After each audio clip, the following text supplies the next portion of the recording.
Hello guys, welcome back to this channel. In this today's tutorial, I'm going to show you how you can mute notification from all channels in Telegram. Okay, let's get into it guys. I have opened my phone and first thing first, I'm going to open up my Telegram application and then we're going to open the Telegram setting. Click on the three lines on the top right and then go to the settings.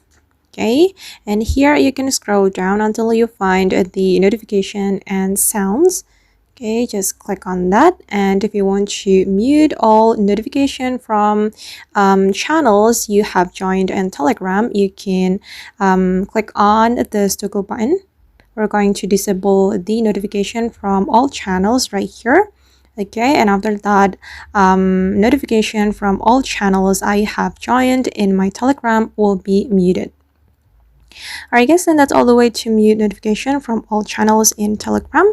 I hope this video will be useful for you. Thank you so much for watching, and if you found this tutorial useful, don't forget to like, comment, share, and also subscribe to this channel. Bye!